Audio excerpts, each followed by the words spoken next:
Wake up!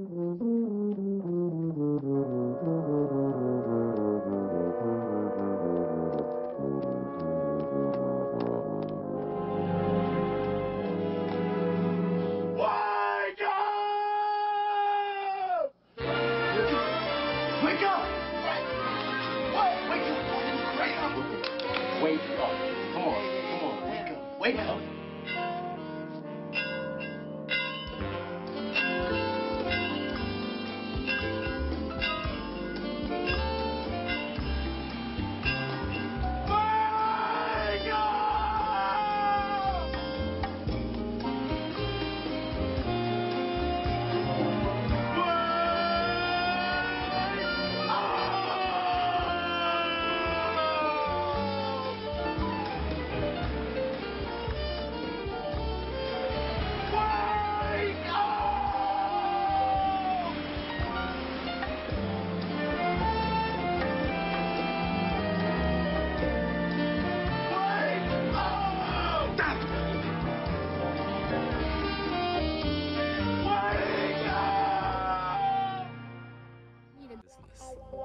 Can't even get the capital to present itself to the black population that the other people can get the capital to do.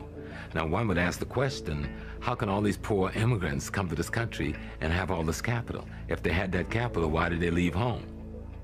And if they didn't have the capital when they left home, how are they getting this capital here when they have no credit records and they have no paper trail? And they have not, so who's capitalizing them? And I think if we begin to look at that question, we begin to get to the bottom of what's going on in the black community. See, and you cannot, it's impossible in theory and practice to acquire wealth and power or to be economically competitive without a community. And right now in America, black folk do not have not one single solitary community in America. You cannot prosper, you cannot compete. It's going to be very difficult for black folk even to survive under the present circumstances, because they don't have communities. All black folk got are neighborhoods. A neighborhood is like a bucket with a hole in it. A neighborhood is where you eat and sleep. A community is where you store your values, your history, your wealth, your power, your resources, your jobs, your tax base. Most of these neighborhoods have gotten so bad, so crime-ridden and run down and so dysfunctional that the neighbor has moved and all you got left is a hood.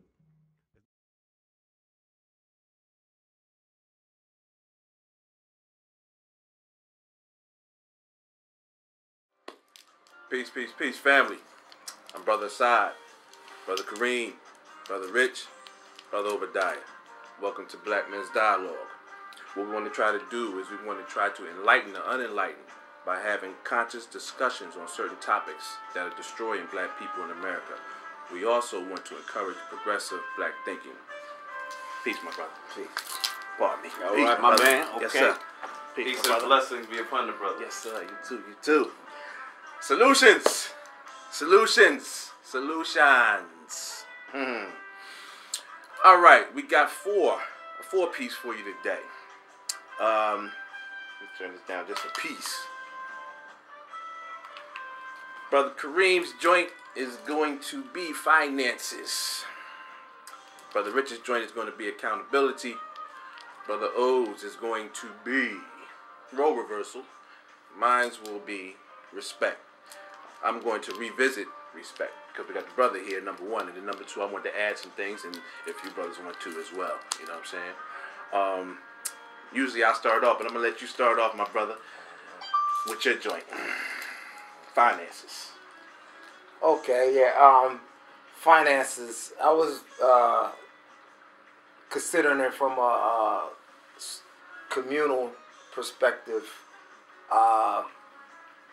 Just various dialogues me and Brother Sai was having in reference to, it really, I guess, talking about is the youth, what they're going to do for us graduating high school and things of that nature. And I think a lot of problems that's plaguing us is only going to be resolved by young people.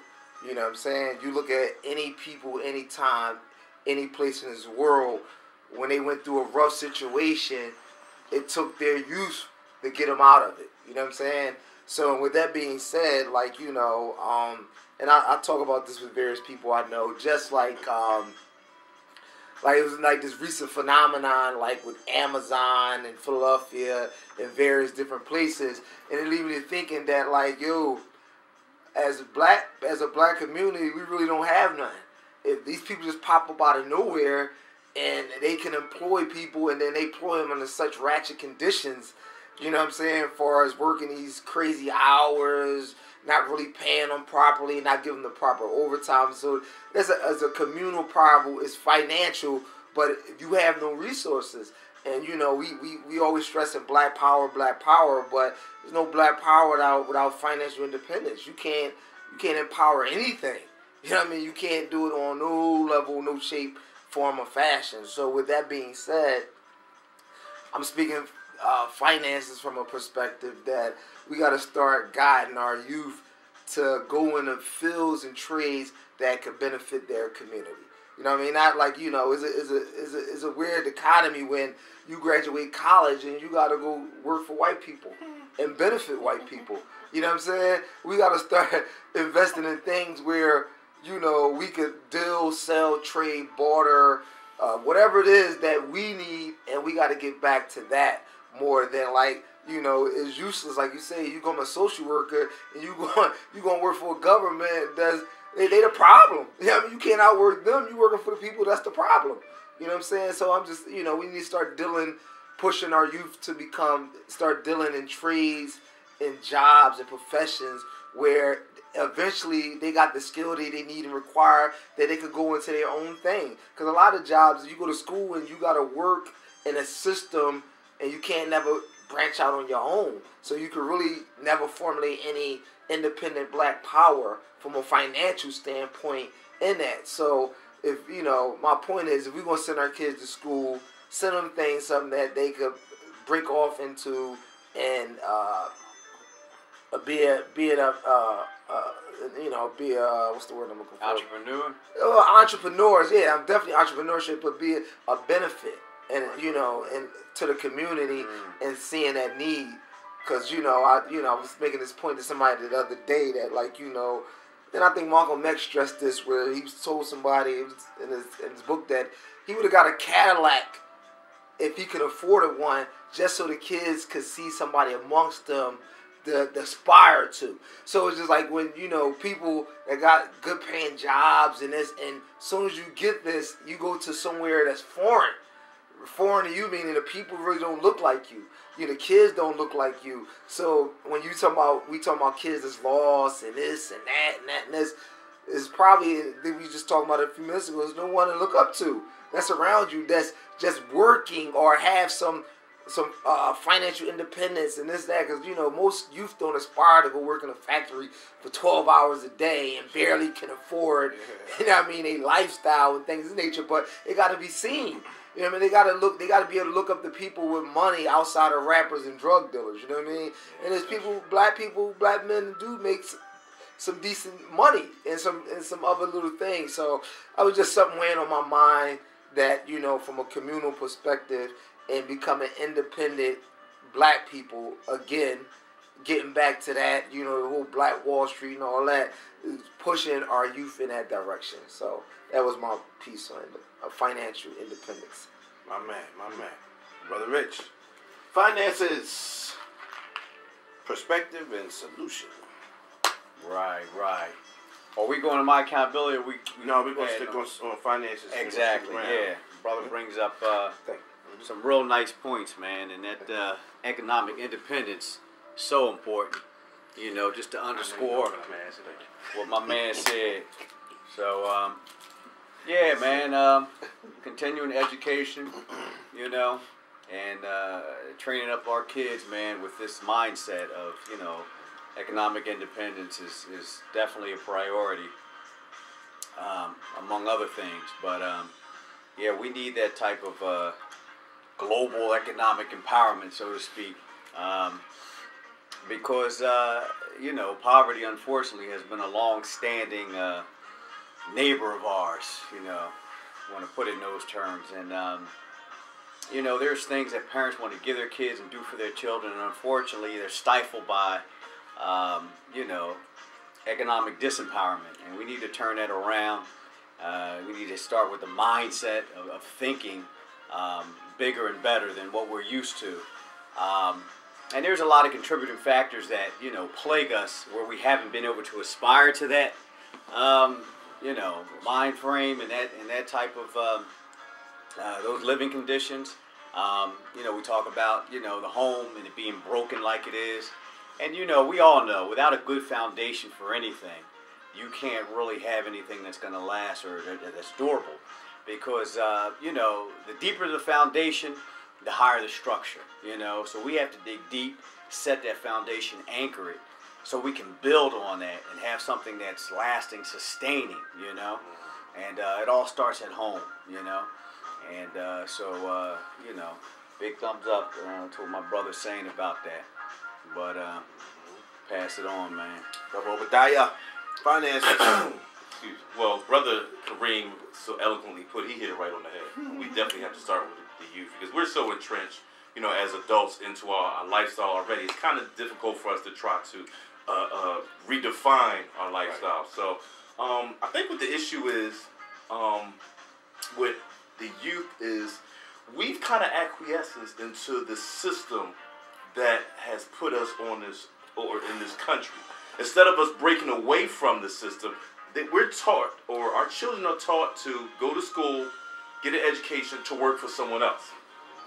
I think what needs to happen is, and this is a little bit difficult, but we got to start investing parentally in our children. We have to stop just assuming that schools are going to provide the essential education for our kids, and we have to start teaching our kids ourselves, along with the school, so that when your child goes to school and learn reading, math, arithmetic, and history, and all that other stuff, he or she comes home, and the mom, more often than not, unfortunately, and the dad, sit down with them and say, okay, I understand what you were taught at school, but this is what I'm trying to get you to focus on while you're in school. To think of a career where you can be your own boss, where instead of being an employee, you're an employer. And as Brother Reem was talking about, not only can you focus on a career that you can be your own boss and be an entrepreneur, but it could also help the quote-unquote community, such as being a mechanic, being a electrician, heating, ventilation, and cooling, so that even though you may work for another company, you can help me with my heating problem. You can help someone on the block with your heating problem. You could help. I can go to you to get my car fixed. You know, and it's a twofold solution. Not only are you your own boss, but you can help somebody else, and we don't have to go to someone outside our ethnicity and give them the money which I should be giving you. So I think Brother Reem really hit it right on the head with that.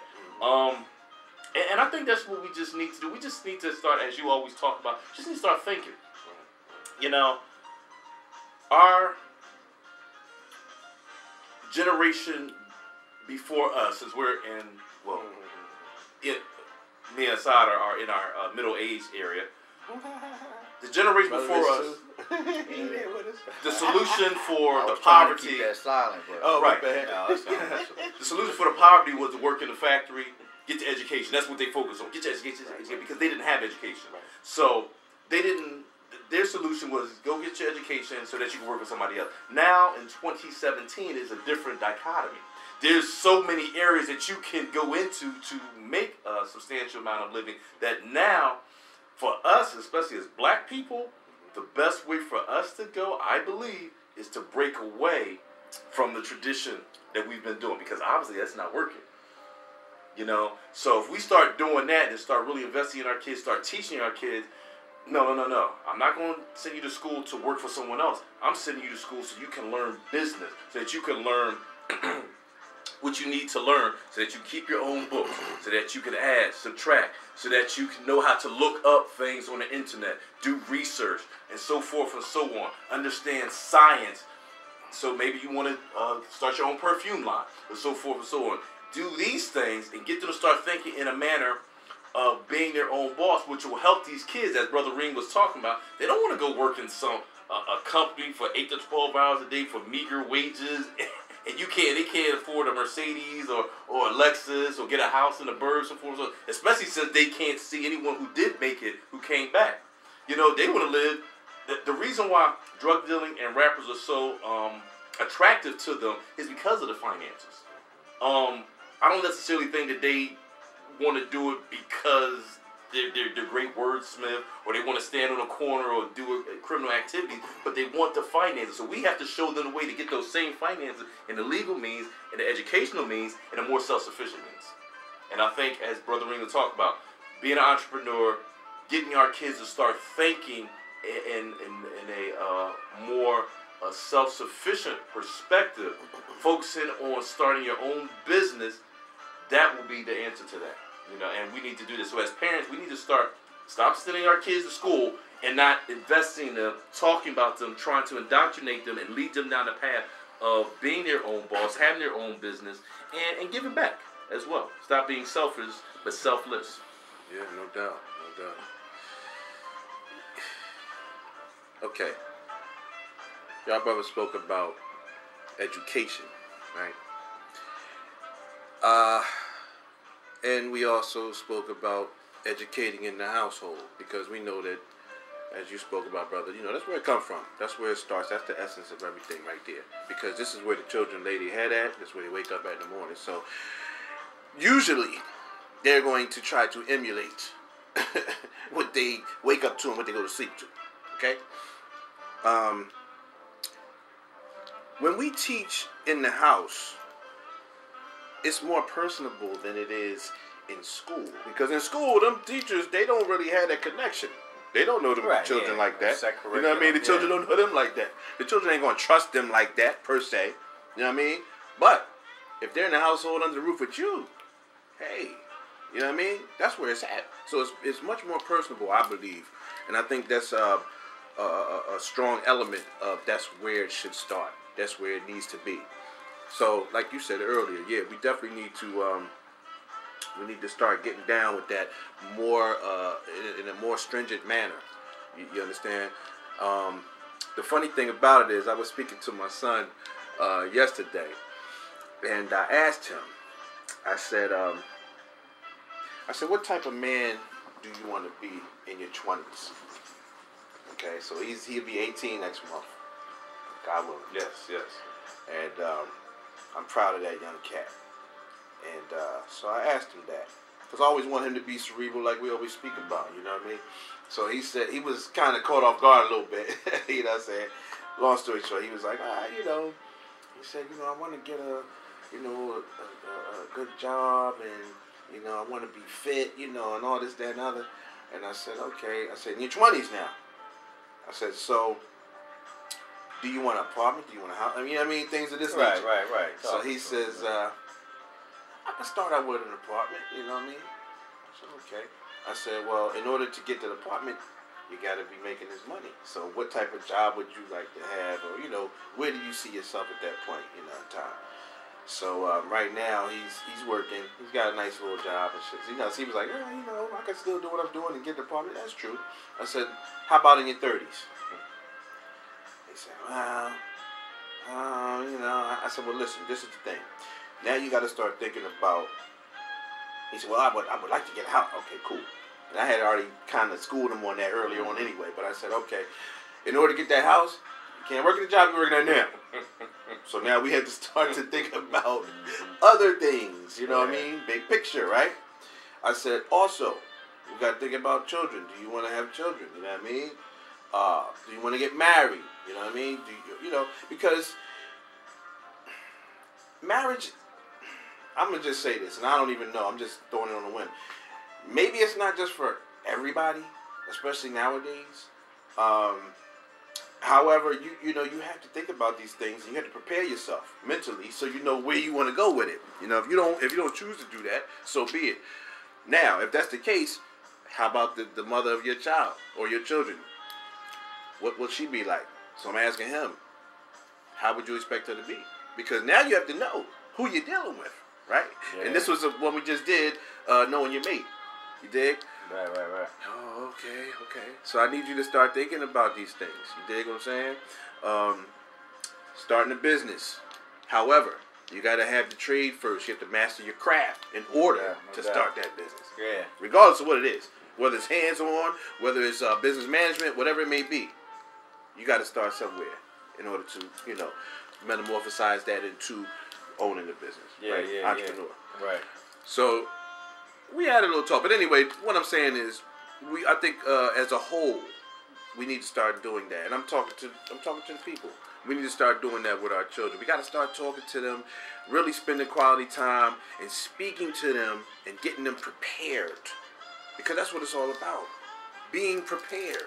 You know what I mean? The unknown is wicked sometimes.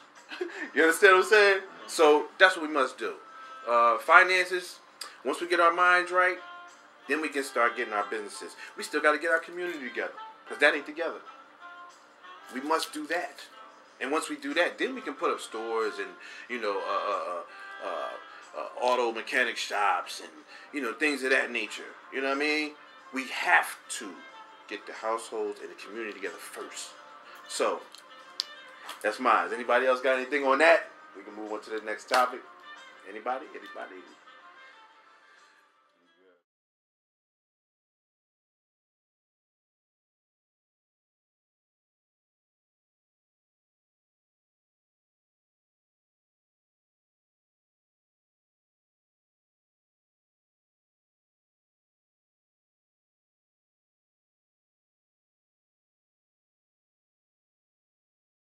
I'm straight out to get mine. Gotta get mine. You gotta get yours. I gotta get mine. You gotta get yours. I gotta get mine. You gotta get yours. I gotta get mine. You gotta get yours. I gotta get mine. You gotta get yours.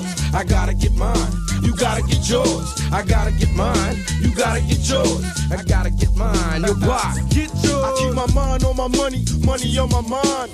Finger on the trigger, hand on my nine. I'm smoking blunts and skunk, putting holes in pumps and only underground funk pumping out of my trunk. Live the life of a hustler, high till I die. Giving them papers, making papers. Miss me with lies, picture me living out my life as a buster. I'd rather pop up a shot from my Glock and blast other suckers. I live a thug life, maybe I'm hopeless. Choking on thin dough, trying to keep my focus. Don't let the punk cowards worry me. Keep the fame, I'm true to the game till they bury me. God gave me game, so I'm hustling. Pour out some liquor for my homies, Tupac is still struggling. My homie Breed knew the time, whether it's rhyme or crime. I gotta get mine. I gotta get mine. You gotta get yours. I gotta get mine. You gotta.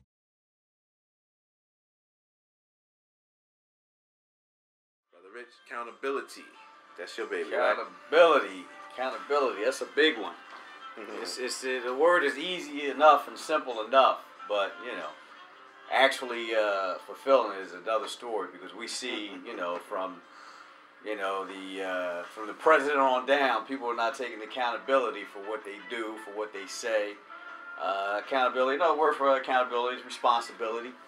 You know, just taking ownership of what you do. And, you know, not playing a blame game so much. You know, things ain't gonna always go right, but, you know, it takes a man or a woman to, you know, face up to their responsibilities and their mistakes. So just take ownership.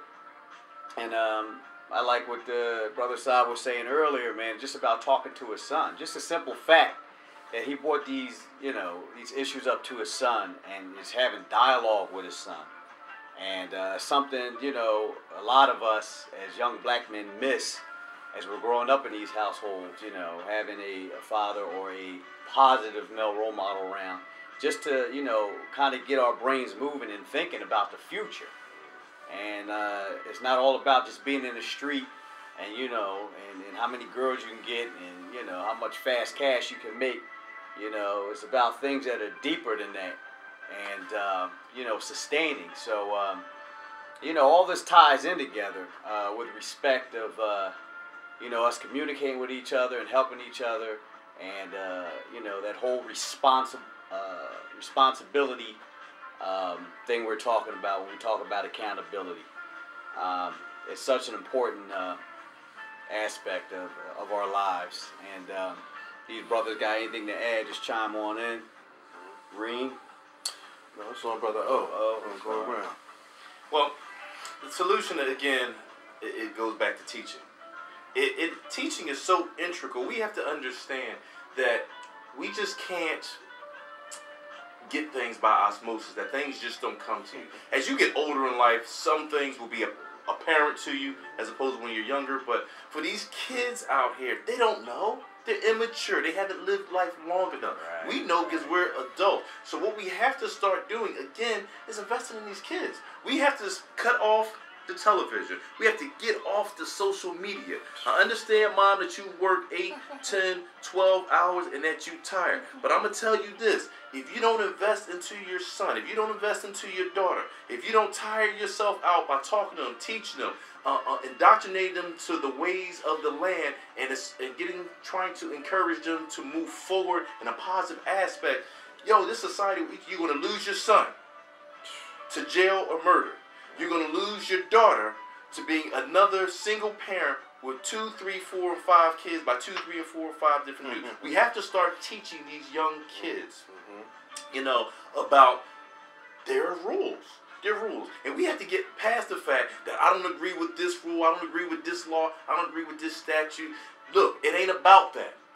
Laws are set in place, whether we agree or disagree or not, to get us to move in a positive direction. If you break a law, whether you agree or disagree with it or not, you have to be held accountable for it. We have to start teaching in the home, first off, you do as I tell you to do. There's no back talk, and these are the rules that you have to abide by. Well, you got to clean your room, take out the trash, so forth and so on. And if they don't do that, you have to give them a punishment so that they can. People don't understand. When you do this in the home, it translates to you out on the street.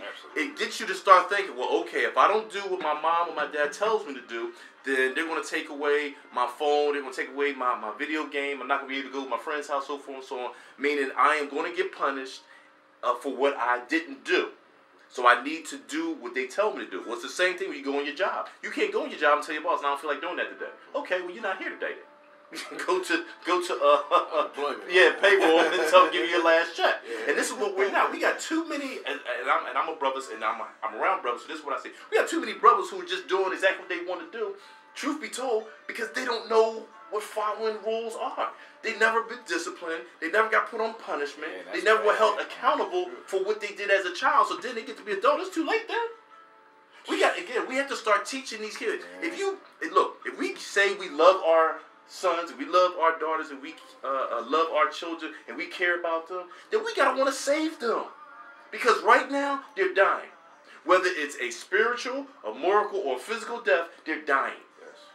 And it's our fault because we're not investing in them. We're not teaching them what they need to know. We're not sitting there and saying, I'm going to make sure you get this. I don't care if you don't like me, if you can't stand me. I'm okay with that as long as you want to be a productive citizen of whatever country you want to live in. Right now we're in the United States. You'll thank me later. Exactly. Because I'm going to tell you now, my parents were strict as all get up.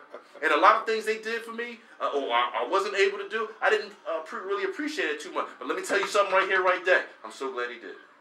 They didn't tell us who I got to my. I was so glad they did. I'm so glad he didn't let me stay out past dark. I'm so glad he didn't let me play in the street. I'm so glad that they told me if you want to sell drugs, you can do it, but you can't do it here. I'm so glad they taught me these things. You know what I mean? Because when I got older, I said, I understand why they talked. They spent their time. They talked to me, and they did these things because they were trying to get me ready for the world. We're not preparing these children for the world. Yeah, absolutely. You know, so we have it comes down to teaching. We have to start, Mom, Dad, please, I implore you to sit down with your children, find out what's going on in their heads, and start teaching them about thinking in a more positive way. Let them know that we need to be held accountable for what we don't do, as well as what we do. You know, and that there are rules that we need to abide with. Whether you agree with them or not, that's not the issue. You have to follow them. You know, and when you follow them, your life is so much more positive. You deal with so much stress and drama and issues. You know what I mean? If you're riding a car and you got license, insurance, and registration, guess what? You ain't got to deal with the cops. So anytime they pull you over, you ain't got to be shaking their boots. Yo, man, I ain't got no insurance. I ain't got my license on me. Oh, man, why you tell me? Exactly. You know what I mean? And that's what it's all about. So parents, we got to start teaching our children. Absolutely. You know, when I hear that word accountability, brothers, and sisters that's watching, I think I think that it's synonymous with not being honest with oneself. You know what I'm saying? It's the direct antithesis of truth. Because if you fuck up and you point your finger at somebody else, you're not being honest with yourself, okay? And, you know, in the past, which I said in my last show, you know, in the past, I ain't gonna say I'm too hard on sisters, but, you know, listen, I want you to be accountable. You know what I mean? Brothers too. But I'm just saying with my dealings with sisters. And I know in the past, you know, sisters would not be accountable, and they would, whatever they did, they would try to push it off on somebody else. And I would say, you know what? Because you want to try to, when you reach somebody and you want them to receive you, you want to put it into a manner where they understand it, the language that they understand. And I would say, this is simple. So I know you're going to get this one here. How about this? You're the one with the mentality where as though you're speeding down the street. It's a 25 mile per hour zone. You're going 40. Cops stop you. And you know I don't fuck with cops. You know that. However, cops stop you. Give you a ticket. You blame the cop. That motherfucker ain't shit. No. You the one did it. What? You have to hold yourself accountable. You know what? I was over the damn limit. The motherfucker gave me a ticket. It's on me. What? We have to get to that point. That's accountability. You know what I'm saying? Period. In any form, shape, or fashion. You must be truthful and honest with yourself. I'm going to keep it short. And that's the bottom line. You know what I mean? And once we start to do that, like you said earlier, things will be better for you. Things are much easier when you're honest and truthful. And everything starts from self. We always talk about that. Brother Reed, accountability. All right. Yeah, I'm just taking it all in what everybody was saying. I'm hearing everybody touch on it from a different perspective. I'll just touch on a little bit what you say, but I'm going to kind of go Brother O was saying. But far as when you start dealing with, like, I think, you know, it's something in our souls, and this is an honesty, just like I said, it's being honest with yourself. When you start dealing with, how can you be accountable? I mean, following your analogy that somebody's speeding and get pulled over by the police. I'm talking about for black people. Black people won't hold themselves accountable in that because when the police is wrong, nobody holds them accountable. So how are you going to be accountable to a system that's never accountable for anything it does? So it's this, you know what I mean, this little, you withering your soul with what's right and wrong on that issue. Because, like, you know, you could be accountable. The system won't be accountable at all. You can look at all these unarmed people on camera, gunned down, they making all these things and that. So, like, you know what I mean? So when you get pulled over, you already got, like, you know what I mean, so much you dealing with that the accountability issue won't set in because it's a higher, I ain't gonna say a higher power, but you got like this demonstrative enemy, essentially, that you dealing with. Racist cop. Yeah, it won't even let you come accountable on that level because, like, if you're upright, they won't be upright. Well, you know what I'm saying? how about not dealing with the system? How about dealing with I'm ourselves? saying, see, that's what I said. I'm that was touching just it. that was Oh just yeah, an I'm touching. That's analogy. what I said. I'm gonna go on what Brother Rick, Brother O said, or whatever. But I'm gonna touch on what you said. That's what I said. You know what I said. So you know what I mean. That's one issue. But for the accountability of individuals, that's a whole different issue. Just that's what I'm talking about. That's what we should be on. Thank you, brother. You know what I mean? Fuck the system because we know that they're not for us. Well, but yeah, for but I'm us just to saying have for the sake of. accountability for us, you know. Yeah, I mean, as I hear you. individual You know in what the I'm saying? whole. Like, I'm not brother. debating it, but I'm just touching on your point, and I want to really speak to more or less what his point was. Okay, you know what I'm saying? gotcha, So I'm just speaking for us that when you're dealing with the system is a different reality. Now, personally, when it comes down, people, like, you know, accountability, you can't breed individualism in a person and then expect them to be accountable at the same time. They just, there's a tug of war, you know what I'm saying? That you got an angel and a devil on each shoulder. And people deal with this type of stuff. Like, they tell their kids, it's confusing guidance per se. Like, you know what I mean? you like, let me give you like an example. You tell a kid, care about your community, do this, do that, right? But at the same time, a parent stresses this kid, don't worry about nothing but yourself. Right? You know what I'm saying? So it sounds good. It's a contradiction. It's contradiction. It's a contradiction of terms, and it can confuse a person. Well, that is a contradiction. If you say care about your community and then tell them.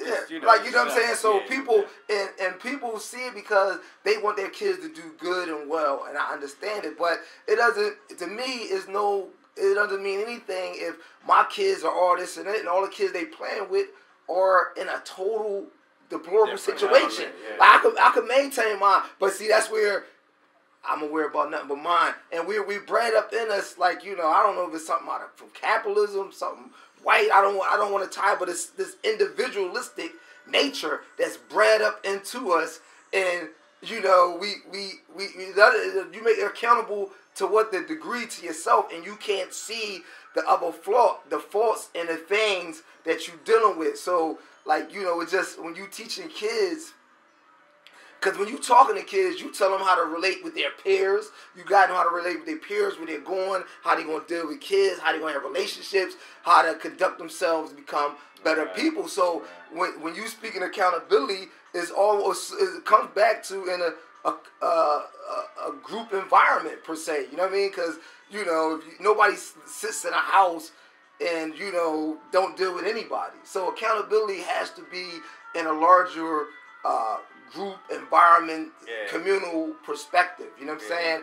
And you could guide your kids according to something on that. But I just think that I see too many people, their accountability that they teach to their kids is totally accountable for themselves, and that, and I don't, it creates a selfish nature within you at the same time. Like, don't worry about nobody but yourself. You know what I'm saying? And I don't know if that's quite. I think that's probably that type of accountability is a bad way to be going. You know what I'm saying? It's a bad way. You know what I mean? But the accountability where, you know, good human nature, communal, your elders. Is that more accountability, or would you say that's more like empathy? I mean, like, but walking in people, somebody's shoes, you kind of understand what they're going through, as opposed to accountability where we're talking about, you know, our individual actions. Yeah. Well, I mean, individual actions, I mean, that's one thing. But like you say, but when it's bred into you, like, you know, like to be, like, you know, like exactly, any accountability is going to come in relation to someone else. Like, you know what I mean? Like, you know what I mean? Any accountability in this world, whatever you do or don't do, is going. If you don't take care of your kids, you know what? You're accountable for that. If you didn't pay your rent, you're going to lose. Accountability is in reaction to with something else. You can't be accountable to yourself and only to yourself without any. Exactly. It's what I'm saying. So it's just like, I think the accountability that a lot of people teach their kids is almost like they exist in this world by themselves. It doesn't correspond. So I would say when people, for me, and I teach mine, you have to be accountability to others also. You know what I'm saying? Because, like, I mean, anything I do or don't do, if I told one of y'all I'm gonna do something to y'all and I don't do it, I'm not accountable. You know what I'm saying? It is what it, without fair warning, reason, or anything like that. If I borrowed $10 from you and didn't give it back, I'm accountable. You're affected by that. So as I'm saying, all the accountability is going to affect somebody somewhere down the line. So I'm just saying. So when I'm teaching accountability, we got to put it in a proper context. You know what I'm saying? Especially when teaching kids, because especially they're fighting so much things from a society perspective that's telling them direct opposite of it. Like, you know what I mean? Worry about yourself. Don't I got mine. You get yours. Yeah, you hear that? That was my first time I heard that was from a middle school teacher. Believe it or not, I got my degree. Get yours. You know what I mean? And then, I don't understand what they really mean in a bigger picture of life at the time. But then it's kind of bred up into you, and that's really get mine, get yours is selfishness. Exactly. Really, you know what I'm saying? When you think about it, so. I don't know if I'm really making sense what I'm trying to, the point I'm making. But I want to piggyback off of what you said real quick. Okay. And a lot of things that we've been talking about as far as, teaching your kids, Brother O, the parents, I hear that a lot. And I think that's great. And I think the best way to teach your kids is, of course, talking to them. That goes without saying. You communicate, but by example. How you live and what they see. Because you could tell your kids one thing and be doing something else. And that's a contradiction in itself. And although they your kids and they supposed to abide by, like a lot of older parents would say, do as I say, not as I do. You just messing it up for them. But if you can back your words up with example, and that applies the gamut across a wide range of stuff, man, you could positively affect change in a lot of things. Because unfortunately, in the day, we have so many bad examples that all the kids see is one bad example after another. But if you're going out here living what you're talking about, doing what you say, treating your woman like you're supposed to, treating your man like you're supposed to, going to work like you're supposed to, being responsible for your kids, making sure they got what they need, I mean, that speaks volumes, and you ain't even got to say a word. So I think by example, man, is what we need to harp on and focus on, and that will help us affect a lot of positive change. Yeah. Accountability also has to deal with being humble. I'm going to tell you that now, because if you're not humble and you got the ego, you will not hold yourself accountable. No. I look at our president. Okay. I don't mean to get political, but I want to Fuck throw him. that in Fuck there. him. Fuck Well, I'm him. just saying, the ego that he has. And fuck that motherfucker. And confirming what you're saying is, all right, narcissism, you just not accountable for Let me say this, and this is just real quick, and then we're going to go to you, But let me just say this. My son was sitting here the other night. We was talking. We've been doing this since he was born. So we always have dialogue. And I got a little, I raised my voice a little something because I was frustrated because he was falling under, we had a topic of Stockholm Syndrome, right? And let me tell you something. We talked about, it was a great session that we did. However, we were talking about the Europeans that oppressed us, right? However, this also translates to our relationships, black people's relationships with each other. Can you explain to the audience a little bit what Stockholm Syndrome is? A lot of people might not even know. Oh, well, they got it in our last joint, but I'll go ahead and, I'll press on. The people that want to please the oppressor, their oppressor, want to be accepted by their oppressor, and love their oppressor. Listen, this goes a long way. And I didn't think about it when we had our session on it, but I thought about it after that. When you have a child, most of our children, and they have two parents, correct? Mm-hmm. Right?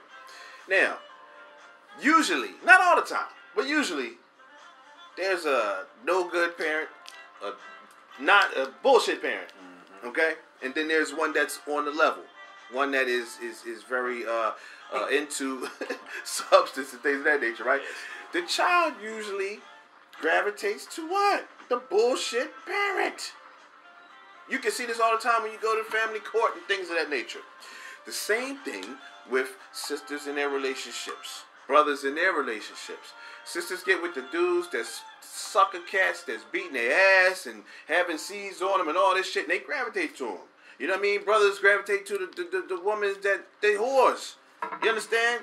Not the motherfucker that is showing you love, showing you that they care, showing you that they got your, you got your back. You understand? So, I was a little frustrated with him on that note because, a little situation he was going through. And I was just explaining to him that, the people that show you love, I mean, literally show you love, honestly show you love, that's the people that you have to show it back to. The people that show you respect, the same thing. It's a give and a take. The motherfucker that don't show you love, don't show you respect, man, fuck them. You know what I'm saying? And I got a little bit animated because I am animated. You know what I mean? And, we had our talk. He went on the kitchen. He started cooking. And I sat here and I thought about it for a minute. I said, you know what? Normally, I would have let it ride because I'm teaching him. However, at this point, he's going through a transition. And I said, you know what? I might have been a little bit too loud on that. And I went in there and I apologized to him and I dapped him up and I hugged him. I said, you know what? I apologize. You know what? Maybe I shouldn't have been that loud and that strong on it. I mean, I feel about the situation because I love passionate you. about that, John. Yeah, I love you, and I'm protecting you, and I want you to understand that don't let nobody take advantage of you. Don't let nobody manipulate you. Right.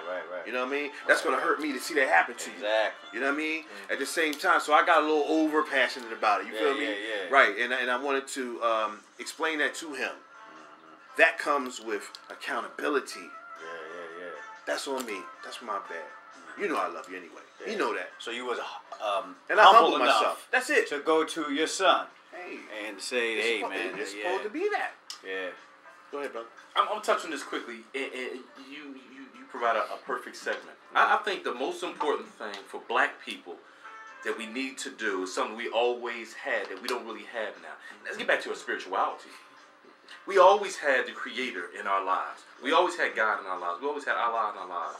We always had the Most High in our lives. We have to get back to that because, see, being accountable means being humble. The only way you get humility is from spirituality. Your spirituality leads to your morality leads to your personality. So if we have to start getting back to our spirituality, not religion. We did a segment. We did talk about the difference between spirituality and religion. Sure did. Your religion is supposed to lead to spirituality, which is an increased sense of self, increased sense of knowledge, increased sense of understanding that it's not just me. There's other people on this earth that I need to follow certain rules, so forth and so on. We've gotten away from that. I think when our parental structure broke away, I think our spirituality tended to break away with it as well. So once we start, Lord willing, get back to increased spirituality, start putting the Supreme Being first, start understanding that, you know what, I need to please Him. And me being narcissistic is not pleasing Him. I need to care about my brother. I need to care about my sister. I need to care about my neighbor. I need to start holding myself accountable and say, That's what are my big. faults? What you're saying is real big, man. You know, because even if you're not religious, a lot of these things that we're bringing up have a moral component to them. Oh man. Yeah, like accountability, all of it. responsibility. You know, a lot of that stuff has more, and a lot of people don't want to necessarily equate that with, but you can't get away from it. And, I heard a phrase a while ago, and I like it. It says sometimes the right thing and the hard thing is the same thing. You know what I'm saying? I heard that And, before. to do the right thing, we all been there. It ain't always easy. But it's the right thing. And though it might not look like it at the time when you're doing like, oh man, I could do it a lot easier if I just did this, that. No, but still, in the long run, it's going to serve you a whole lot better. Doing the right thing. Okay? So, just keep that in mind. I want you to finish up, brother, because we on time restraint. I'm done. You good? All right, so we're going to go to your baby then. Role reversal. Child, you need a parental coalition of a man and a woman. We have sons who are, by not having a father in the home, they don't know how to respect women. They take on the black female emotionalism. They're doubtful. They're indecisive. They can't make a decision. They don't know what to do about being a man because we can't teach them that. We don't have that knowledge. We have daughters who grow up in a home where they don't see any affection, where there's no man there. They go out into the world and try to mate. They don't have no idea how to be no woman to no man, how to function in a house with a man, because they haven't seen it. Most of our children, just like us, get all the information we have about how you be with a mate off television. It's the only medium that shows us anybody being together. Those rules have not worked for us. The white woman's liberation movement, we don't have anything to do with that. We have not been under the control of the black man for over 500 years, so what do we have to get liberated from them from? They haven't been our boss. That's the white woman and her man. They're going through that, and that's their business. We don't have any business being in that. They only introduced it to break down the civil rights movement. Civil rights movement started with the black man, the black woman, and the black child standing together, trying to plead for freedom, justice, and equality, and more benefits in the country that they had built. They threw the white woman in there with the women's liberation movement and made it a woman against man thing. That created a big separation between black men and black women because then everybody started going for self.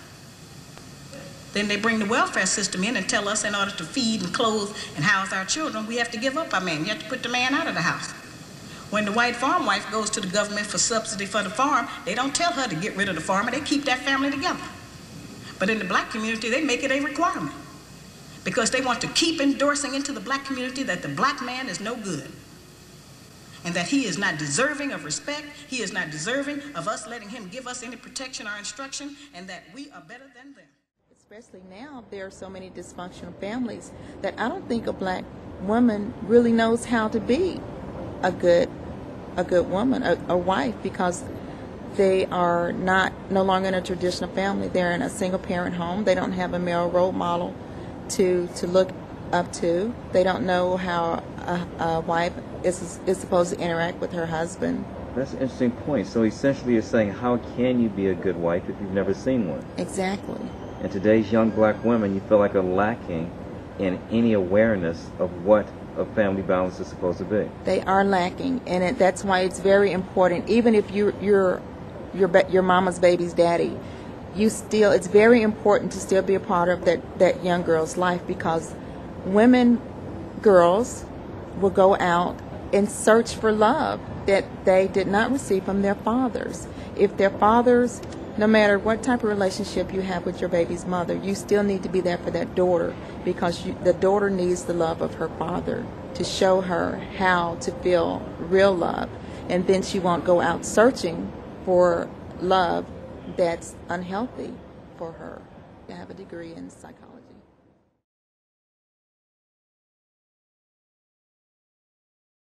Kind of really touched on it. You know what I mean? We have to get back to the typical family, and the typical family is a black male, a black female, and children. Once the black male was taken out of the home, and we have embraced the mindset of where we don't need a black male to cultivate a family,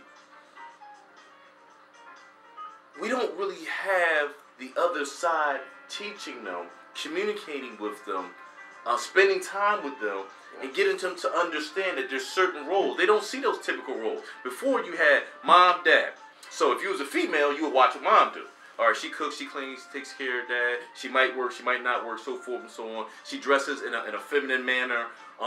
She speaks ladylike, so forth and so on. So the daughter could emulate that. If you was a son, you saw your dad. You know what I mean? He went to work. You know, he provided for the family. Yes. When it came to discipline, if you didn't do something, dad normally was going to take care of that, handle that. He was the one that you was feared of. You don't fear mom, but you do fear dad. So when dad say, yeah, your mom said you didn't do something today, you start shaking already, because she's like, is this dude going to haul off and hit me, and so forth, and so am I going to get punished, so forth and so on. And that got you in line. Since we don't have that anymore, you know, now we're just kind of left on the whim. These children don't, and I think Brother Reen was talking about how they don't know. They're just out there. You know what I mean? We don't have anyone we can emulate. You know, we're kind of looking at mom, and she's got dual roles, and you know, and we see all these negative imagery of homosexualism on all the popular shows that we watch. Girls kissing girls, guys kissing guys, you know, so for an immature mind, this is confusing. And we have to understand, as you talk about what TV is programmed, meaning they're programming your psyche. Yes. So when these immature minds see these images, they formulated in their mind, well, I guess that must be right because I'm seeing it, because they believe anything they see is correct. And if we don't intervene and watch these programs and explain to these kids, no, this is not how we're supposed to be. This is not the norm. This is not how the Creator wants us to be. And we teach these kids this way. This is why we have the issue. So we have to stop letting kids watch anything they want to watch. We have to monitor everything they watch. That social media, we need to get on it. We have to start stop letting kids just freelance and being their own parents. We have to actually start, as Brother Rich was talking about, the right thing and the hard thing being the same thing. Well, it's hard being a parent, you know, but we got to do it, because if we want to save our kids, that's what we got to do. We're losing our kids dearly because it's our fault. It's not their fault. Absolutely. You know, we're not investing in them. We're not teaching them. We're not disciplining them. We're not impacting spirituality upon them. We're not holding them accountable. Yeah. It's our fault as parents. You know, you talk about being accountable. We need to be accountable as parents. Yeah. No, we need to do better. Mom, you need to do better. Dad, you need to do better. If you got a child and you haven't spoken with your child in a week, that's a problem. That's wrong. I don't care what the mom is trying to do. I don't care what the dad is trying to do. We got to stop dividing this parental structure. I don't care if you don't like your baby's father. I don't care if you don't like your child's mother. Y'all have a child together. Y'all have to work together. We have to start. I got to drive that home because there's too much of that. The child hurts. You don't hurt. The child hurts in the long run and in the short run. We have to start doing that. So once we start doing that, and these children start seeing the proper roles acting in a proper manner, yes, I believe that will dissipate, and that will start, seeing these kids act in a manner and that we're supposed to act. True indeed. Eloquent, brother, as always. We gonna move through. We got one more topic after this. Okay, role reversal. Last week we talked about the nature of man and woman. Right? And we had a strong debate. Me and this brother right here, Brother Rich. Strong debate. And I hope and pray that the people that watch it don't take it for what it's not and misunderstand it. All we did was have a debate. It was very passionate. Yeah. You understand? However, still brothers and we love each other. No doubt. You understand? So I want to make that disagree, but not disagreeable. Right. I want to make that clear. Nature. This is what we're talking about. Role reversal. You know what I mean? And I'm going to piggyback off that and give it up. The woman. Nature is to be nurturing. Okay? Emotional. Affectionate. And attention getters. Yes, we'll put that in there. Okay? That's not the man's role. The man's role, he's a protector. You understand? He's a teacher. You understand? If somebody from up here go down south and you stay for a month, it only takes a month. You're going to come back with a southern drawl. You understand? Some type of vernacular from down south. So we understand that it comes from that. You know what I mean? Your upbringing is coming from, okay, you got moms, you might have the aunt, you know what I mean, the sisters and things of that nature. Okay, yeah, you're going to have a little bit of femininity with you. However, we got to get back to where men were fucking men. When we came up, and we talking about in the earlier days. You mean when men were acting like men? That's what I'm talking about. I just wanted to clarify that for some. That's what I was getting at. That's when men were fucking masculine. Okay, and there wasn't no question about it. I don't give a fuck how you slice it. You know what I mean? But they were men. Masculinity exuded from them. We need to get back to that because right now. It's switched, and these sisters are very, very masculine. They may look good, and that's okay. However, when they open their mouth, it's a different story. The way they posture, it's a different story. Hold on, that thought, brother. No, because we're going to get this out of the way, my man. But the men, the same way. They posture different. They act so different. I mean, they shooting people just because they get angry. This is emotion. No self-restraint. This is the nature of a woman. Oh, I'm mad. Back in the day, shit, woman get mad, she bust your windows out, slash your tires. You understand? You know what I mean? They might even come out their face wrong and call you something. Maybe. You know what I mean? Even back in the days, they didn't do that because respect was a high priority back in our days coming up. However, you might get some, they take over the emotion. These dudes are doing that now. You know what I mean? It's not even to the point where they step on your shoe anymore. You say something that they don't like, they want to kill you. They want to take your life. This is role reversal.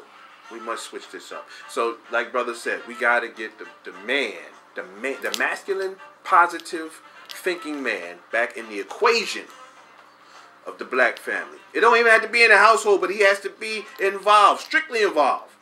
Because that's when you teach. You know what I mean? Look, and I'm going to give it up to Reem after this here. Look. Back when we was coming up, what happened? Fist fights. They were prevalent. Why? Because that showed your masculinity. And it gained your respect, which is my joint coming up. Okay? You moved on another block. Everybody knew. You gotta rumble that dude right there because he's the toughest dude on the block. You understand? And if you thought you was that dude, you said, shit, I'm gonna go ahead and rumble that mother. I'm gonna show everybody out here who the man is, right? That's where that came from, masculinity. Not pulling a fucking trigger. It doesn't take much to do that. You understand? We got a whole lot of young babies that's getting killed off of trigger pulling right now in Philly. In the last couple of months, there's been babies been shot by guns, shooting themselves by accident. We all know this. You know what I mean? So we must get out of this shit. Get back to, if you go back to hand-on-hand combat, there'll be less murders in our community. Well, in our ethnicity, not community. We're not there yet. Brother Reed. Role reversals. Yeah, I want to also speak a little bit when you talking about you and the brother had a little debate or whatever. I mean, like, I tell people, don't be scared of that, man. It's a good thing. Like, I'm from the concept of unity, struggle, unity. You know what I mean? The fact that we here, we united. Yes. We going to struggle a little bit, then we going to reunite. And we got to be clear on this. You know what I mean? Like, other than, if people scared to voice their opinions and go in a little debate, it's got to be in a comradely nature. You know what I'm saying? Like, you know what I mean? The respect and admiration is there. Other than that, there's a monologue. If everybody's scared to, you know what I mean, have a little debate. So I just wanted to say that. Yes. Yes. Yeah, I was just, you know, like I say, thinking about this this topic of role reversal, and it's a common theme that I just find, man, that every dysfunction that black people have, someone benefits from it. You know what I'm saying? Like, no matter what it is, even down to this, man, like, you know, it's a certain people, they want to see dysfunction. It's a whole industry built off role reversal. Like the court system, child support, this, that, Section 8, you can't, the father can't live there. There's a whole, they see this whole role as a whole dysfunctional thing going on, and certain people are benefiting from it, man. So, you know what I mean? I just challenge us as a people, man, to get the courage and the conviction to do what we know is right and take our natural place. You know what I mean? I think, you know, you and Brother O touched on it very well, man. I ain't gonna go too long-winded on it, you know? Okay, bet, my man. All right, we go last one. And then...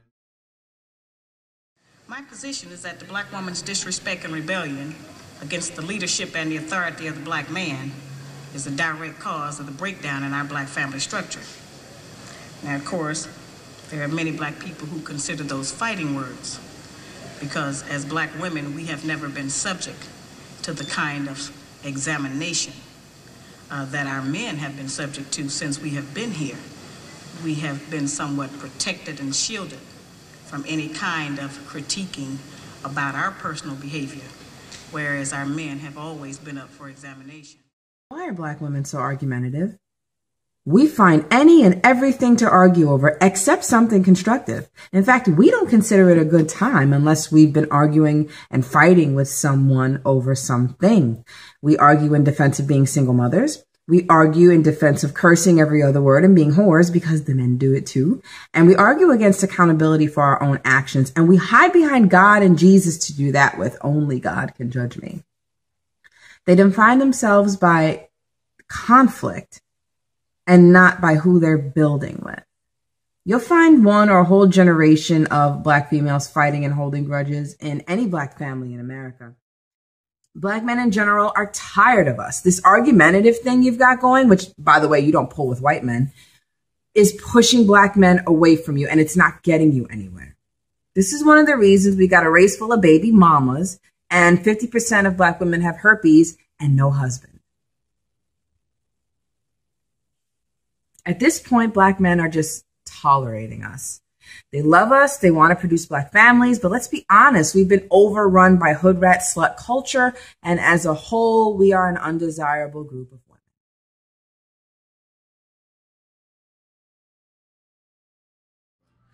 women. Respect. I started out last time, I said, if you're in a situation, especially a relationship, you must understand that if you love somebody, you must respect them. That is a part of that deal. Now, if you respect somebody, you don't have to like them. You don't gotta love them. It don't matter. Respect is a different entity from love. We must understand that. Okay? Now, back when we were coming up, and I preface that a lot because the times have changed so much. You understand what I'm saying? And so if the younger ones are viewing, they will understand from our words and from our experience. The older ones, you already know. Now, if you smoke weed, if you snort coke back in the days, in the 80s we're talking about, you didn't do it in the neighborhood. You found a little park or something to go and hide and do it because you have respect for the elders. You couldn't do that, okay? Back in the day, if you cursed, you wouldn't curse to your parent or parents. You wouldn't do it. That was unheard of, okay? So you would do that when you got around the corner. Fuck him, fuck her. You know what I'm saying? You know what I mean? Period. Nowadays, we have kids that are fighting teachers. We have kids that are cursing out adults and elders. We have kids that are walking down the street smoking a blunt while the elders are sitting on the steps. Are you fucking kidding me? This is, for me, I just can't grasp it because, man, listen, that just shows you, that's the manifestation of the fact that the respect is gone. Period. To do that, you have a woman that is, I don't give a fuck if she's 40 or 60, and you got a damn teenager walk by her, smoking marijuana, blowing it around her, and think it's okay. Respect is gone. In our ethnicity, respect is gone. Okay? One more thing, and then I'm gonna let you get on it, brother, and we'll go around because I know you gotta roll. Look here. Respect. We even talked about cell phones. When you get with somebody and you're in the company of someone, listen, you ain't supposed to be on that damn cell phone. You're not supposed. This is where we're losing respect. Thinking. Oh my gosh, pardon me. Yeah, because I'm hot about this. You know what I mean? Yeah. Cerebral. What the fuck? Yo, if you are in the company of somebody, turn that mother. You ain't got to turn it off, but listen, don't be engaged in it. It's no need because you're supposed to be engaged in the company that who you with. Period. Point blank. Brother Reed, respect. Come on, man. It's crazy. Hold up, man. I got a call. Yeah. No, I'm just kidding, man. Go ahead. Yeah, you know what I mean? Exactly. Everybody look like, huh? You know what I mean? Go ahead. I like that. In brief. Yes, sir. Pardon me. Yes, sir. I'll say that, I agree with your analogy, like love and respect they go hand in hand. And I say that to say that I find that people show love the way they were shown love, generally. And people show respect the way they were shown respect. So when I say that, the purpose that when you see adults around kids having adult conversations, do you respect them? It's like in the time I grew up in, like current conversations wasn't perfect for kids' ears. Exactly. You know what I mean? Yep. So and that's what I'm saying. To be like things be planted in them so young, like even the way when you see the love or the non-love in the street, most kids wasn't shown love in their own house. Yeah. You know what I mean? And if it's I find that most people, what they call love, they really love pain.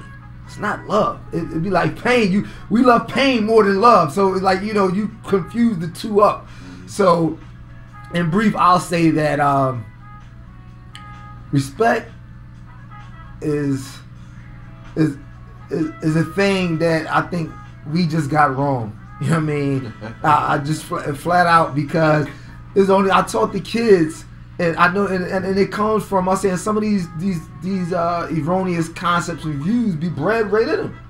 You find that an 18-year-old figure he should have a brand new car, a house, $50,000 in the bank, and whatever, and they wasn't left they didn't inherit no money from nowhere. So where did this come from? Right, yeah. This, like, you know what I mean? These like, they have adults talking around them. How'd you get it? Yeah, adults talking around them. So they think you find a dude 18-year-olds. They think he's supposed to have all this, and it's nothing that. And he was raised on food stamps. You know what I'm saying? Yeah. Like, he wasn't prepared to for life to deal to get these things in a proper context and in a proper way. So I'm just saying, like, the disrespect that's shown towards the youth that implants bad ideas and concepts. So the parents was disrespectful. Yes. So the youth Yes. are disrespectful. Absolutely. It trickles down, man. Absolutely. You know, like I said, just on time constraints, I have to leave it there. You know what I mean? Yes. And you know, sorry for this, brother. I No, my understood, daughter understood. things Yes, from the yes. bus. I appreciate that, man. I appreciate you and giving your time, brother. Yeah, We're gonna get on you once brother rolled out. So we got him in. So Yeah, that's what I wanted to do. That's why I was trying to chop it. You know what I mean? Yeah, I'm sorry about this, bro. I'm No, gonna man, visit shit. when I Shit, ain't nothing gotta about get these that, kids brother. off the bus and all this dumb stuff. You know? Yeah, That ain't done. You doing exactly what we talking about, brother. That's I love right. you, man. Yeah. Tell Lock it to the pops you, brother. Good to see you again. You too, bro. Is that you right there? So we're back. We appreciate Brother Kareem and his, how can I say, Eloquence. his eloquence and also his sacrifice, because he has to go on to his parental duties, okay, and his patriarchal obligations, which we push and we definitely encourage. That's what we do. So we appreciate that brother for what he was able to give us. We're going to move on with respect. We got Brother Rich here. Respect. What you Hold feel? on 1 sec, man. I gotta take this call. Pause it. Respect. The first thing I think is how important it is between interaction between males, man and man. You gotta have respect. If you don't have respect, you gonna get beat up. Because if you talking out your mouth real crazy, that ain't gonna go too long without somebody putting their hands on you, especially when you're talking to another male. So as the saying goes, it's not always what you say, but a lot of times it's how you say it. It's your tone, it's the warp and the woof of, you know, your whole stance, your aura, you know. And it kind of falls under the generality of treat people like you want to be treated. Talk to people like you want people to talk to you, you know, with some courtesy, some dignity, some respect. And it's just, you know, it goes a long way. A little respect, man. It's like grease on wheels, man. It makes things a lot smoother. And, you know, like that. yeah, it's a necessity. You know, it's part of the human law, so to speak, of what makes us get along and continue to have peace. Because you get around a bunch of disrespectful mugs, and it's just going to be problems. So, you know, treat people like you want to be treated, you know. And that goes for every facet of our life and every relationship, whether it be, you know, parent-child, you know, brother to brother, neighbor to neighbor, you know, customer to employee, boss to worker. It, you know, you can't lose, man, by showing respect. So, Brother O, I like that. I like that. that's what's up. Again, I still put spirituality at the top of the list for as we live our lives. Because with the spirituality, you get a certain code of ethics. Yes. If black people get back, because we've gotten away from it, if anybody wants to dispute me, I'll gladly, we can have a conversation on that. But it's quite apparent that we've gotten away from it. If we get back to an increased height of spirituality, not religion, but you can use, and I suggest you use, if you are born into or affiliated with religion, use that to increase your spirituality, which is the code that you live by, how you live your life. Yes. Once we get back to that, Lord willing, to that increased sense of spirituality, acting in the manner that the Creator, God, Allah, the Most High wants us to act, the respect will come. Yes. Because we're taught that. Let me ask you, do you equate spirituality, would you say spirituality the same as morality? It leads to your morality. Okay. Exactly. It leads to your morality, which leads, as I stated earlier, to your personality. Right. Absolutely. They all lead into each other. You know, you like that, I know. Yeah. Absolutely. And that's what it's all about. Once we start doing that and get back to that manner, we will live in that code. We will have that internal compass that we say, okay, this is right, this is wrong. Because now we're living in a time, as we talk about accountability, we don't have right or wrong. Right. You know what's right or wrong?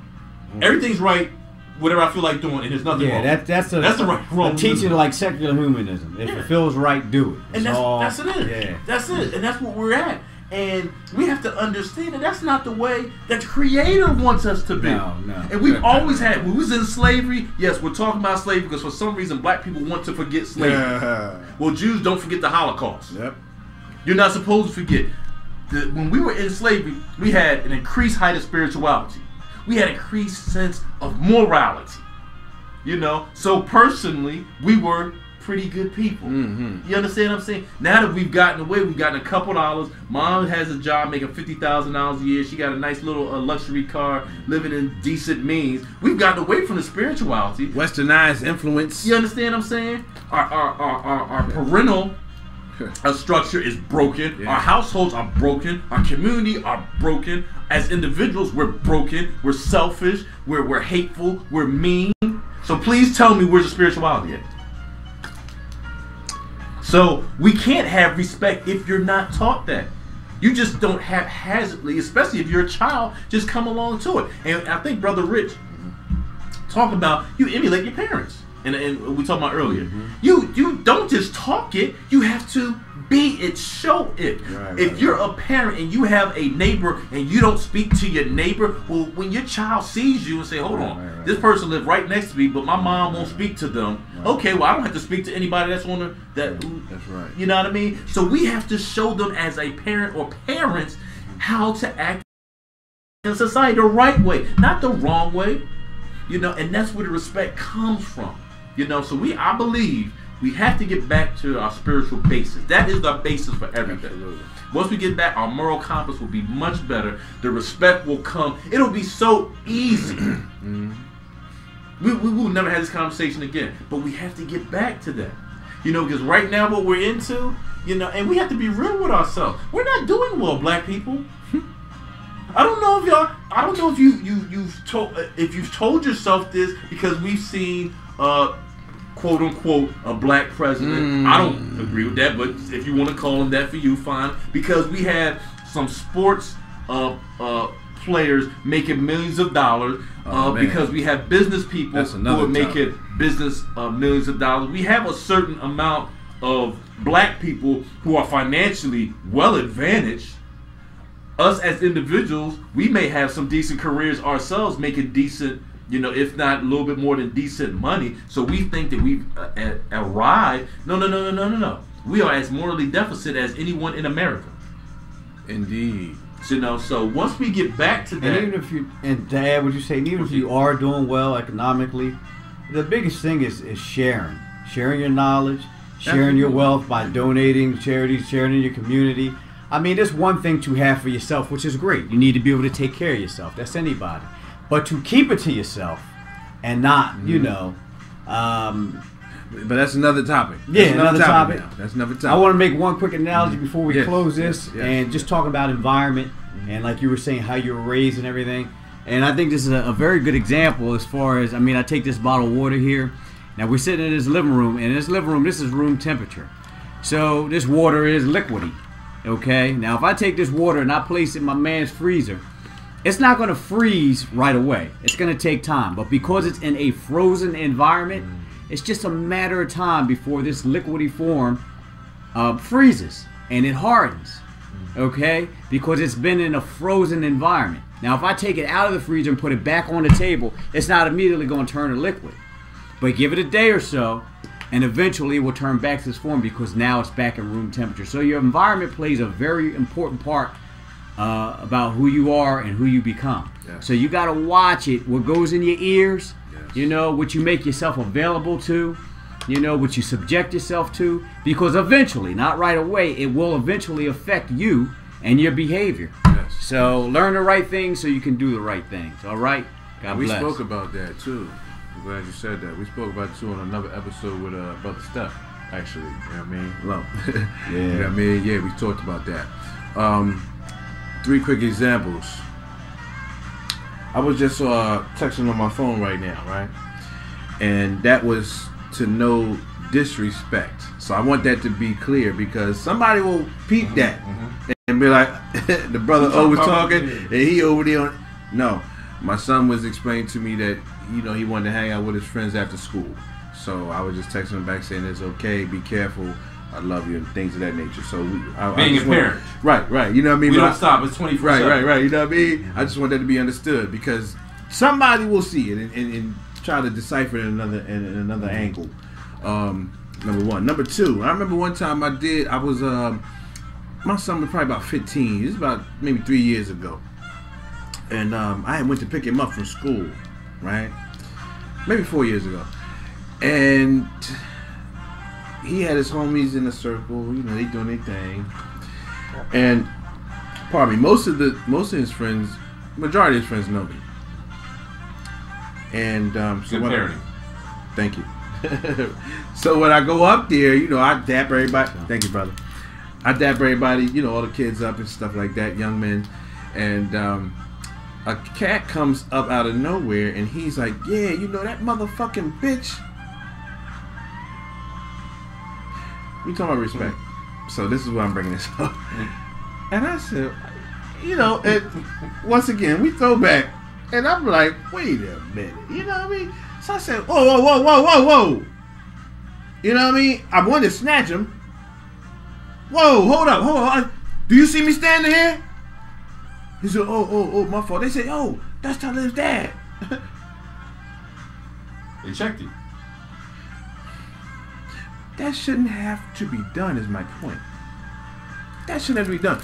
That comes along with parenting as well, or the lack thereof. We talking about respect. Yeah, it's not the kid's fault. You understand? You got an adult that's right there. As a matter of fact, one of the teachers was actually there as well. And she looked at me like, oh, you know what I mean? Because she saw me get ready to get him. You know what I'm saying? And you know, come on. It's, once again, like you said, it's not on the children. It's on the people that are guiding. And I say that loosely. You know what I mean? Because you can be negatively guiding as well, which most of us are doing, unfortunately. Yeah. You know what I'm saying? It was one more instance, and I can't even remember what the hell it was about respect. I'm going to close on. I think what we're doing more than raising kids, and by the way, I knew someone that said you don't raise kids, you raise chickens. Yeah. What we need to do is train them, and that's what we have to, or parent them. You know what I mean? And again, you can guide to the left or to the right. We have to again start investing in our children, understanding that us as moms, us as dad, are the #1 teacher, not the schools. I have to teach my kids at home before I send them to school. Period. Children. A prime example that we're not getting involved is allegedly, they say, so there have been so many kids who have committed and are contemplating and are attempting suicide more than ever before. They say of all ethnicities. I know we're on black, but we're talking of all ethnicities. That's an issue. I don't know if we're really grasp what's going on. That means these kids are dealing with something and they have no outlets. Your parent was supposed to be the outlet where I can come to you. Somebody's messing with me in school. Somebody's messing with me blind. I got pregnant and I don't know what to do. The communication is not there. That's right. Anytime you have a child who's dealing with something, remember, they're immature. They're not like us.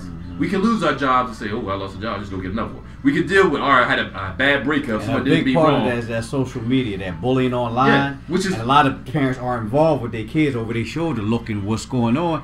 And all kinds of stuff is being said, pictures is being shown. She might have broke up with her boyfriend, she's 14, next thing you know, the little naked pictures of hers all out. It's just bad, man. Yeah, it's bad. Yeah. So us as a parent, we have to get back to this, to actual parenting, which is what I believe we, notice I don't say you because you and I are in the same boat. I'm not better than anyone. We're not better than anyone. So we never separate ourselves. It's all us. I need to be a better parent. And you say, well, brother, oh, you don't even have children. You're right. I don't have children, but every child is my child. Every son I see out there is my son. Every young lady I see out there is my lady. So if I'm in a situation and I see a young brother, he uses profanity, ho, young brother.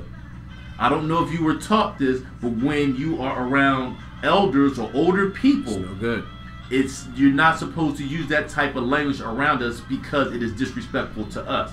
Now, I'm not saying you should do it around others, but at least when you're around older people. And that's the you're supposed to word, show them respect. Yes. That's the word, respect. See, we've gotten away from the understanding of the word. You know what I mean? And we talked. We went back and forth about understanding on the last episode, because understanding is a fucking phenomenal word. Keep your heads up. I know it's rough out there, and you might not have the support that you need at home.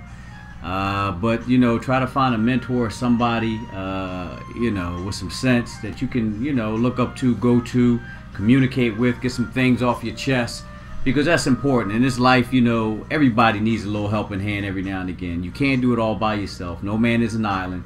You need some support sometime. You need some help. So you need somebody to talk to, and you know, we realize that that's important. So find somebody that you know you can you can trust, that you can trust to keep your stuff secret. You know, if you don't want your business all out in the street, and you know, because that's important. We need to support. We need to support each other. That's difficult to do because people don't respect. As we just. So how you love me? You never met me because you're black. You're of the same ethnicity that I am, and that the Creator has put me in. And if I don't love my people, something wrong with me. So I love you, black people. We love you, black people. We love our kings. We love our queens. What we have to start doing is looking internally at ourselves. We need to aspire to be better. Brother Rich talked about, I know it's hard out here. Guess when it's not hard? When you're doing the right things, when you align yourself with the right people, guess what? Life becomes a whole lot easier. Yeah. A lot of times we're dealing with this ish that we're dealing, and some of it is our ish, but most of it isn't. Most of it's other people's ish, because we've aligned ourselves with people who have low or no spirituality, low or no morality, who have horrible personalities, who do not hold themselves accountable, who do not respect themselves. So they spew all the venom, all the anger, all the hate, all the narcissism that they have internally to other people, and then we keep having intimate relationship with these individuals who are morally deficit, and we keep wondering why we're dealing with some ish because we've aligned ourselves with horrible people. You talked about how you're not supposed to go through life alone. I'm totally agreeing with that. Here's the issue though. There's so many people, and I'm gonna say there's a majority of people who don't have that moral compass that you can trust them. So in essence, it's almost better, and this is my opinion, to align yourself in a manner where it's kind of just you until the Creator puts you in a path of someone who has that high spirituality that you can form a type of relationship. It doesn't have to be intimate, but just, you know, a friendly relationship. Like I met this brother at the gym. Exactly. Here I am. Where you can connect, because you can't trust anybody these days, because we're narcissists. We're into ourselves. We don't care about you. And again, we keep having these relationships and dealing with this ish because morally anemic. Yeah, but we don't want to leave you without hope, because everybody ain't bad. I mean, we brothers here. Anemic. You know what I'm saying? So there are people out there, you know, like yourself, you know, that's looking for somebody to lean on, and you know, so just keep hope alive. The glass is half full. I want you to chop it off, brother, because we've been going on for a bit. Look we have foreheads today, so you know. My suggestion, we're talking about solutions. Start within yourself. Analyze yourself. Analyze your family. I'm talking your immediate family. I'm not talking your cousin, aunt, uncle. I'm talking about you and your children. Look at your lives. Look at how y'all are spiritually. Look at how y'all are morally. Are you looking at yourself to set an example for your children? Are your kids getting into things that they shouldn't be getting into? If they are, invest in them. Sit down with them. Communicate with them. Teach them. Show them the right way, because see, that world out there is not going to show them the right way. They're going to show them the wrong way. They need to learn it from you, Mom. They need to learn from you, Dad. So this is what we have to start doing. And once you start getting your household together, then if you're put in the path of someone who has a high spirituality, and I tell people this, don't look for people on face value. Don't look for how they look. Don't look for what they drive, how much money they have. Look synthetic shit. Look for people. Align yourself with people as if you were blind. If you're blind, you don't know, you can't see anything. You have to feel things. These people should show you how they are through their feelings, meaning they should show you love, show care. It's not just you to other people. We have to start doing that. Once we start doing that, that's the people that you can trust, that you can communicate with, that you put in your circle. Other than that, don't deal with anybody on that light, on that low, because you're going to get the blowback of their ish. And as you say, I don't believe the Creator put us on this beautiful earth of His with all the beauty, all the waterfalls, all the natural things that He has created for us to live a horrible, wretched, dealing with all type of filth and issues in our life. I don't believe that a God will put us on this earth for that. And you don't have to live in that manner. The issues that we have, we bring on ourselves. So we need to cut our circles short, align ourselves with those highly positive, highly spiritual individuals, and you'll start finding your lifestyle will be much, much, much better. And again, hold yourself accountable. If you know better, you'll do better. If you do better, you'll feel better. We got to start reconditioning our thinking. That's the bottom line. And brother said it.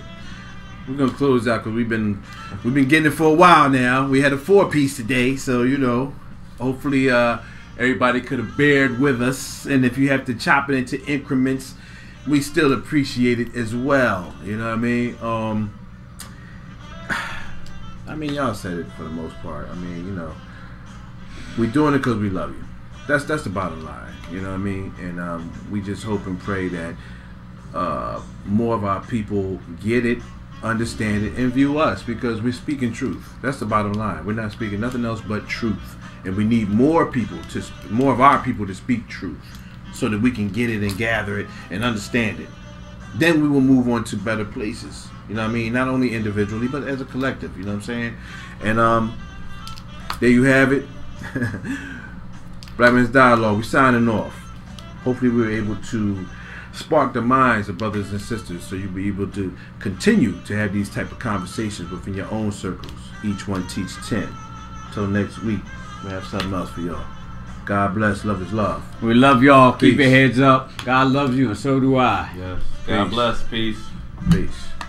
Yes. Appreciate it. My man. My man. Please wake up.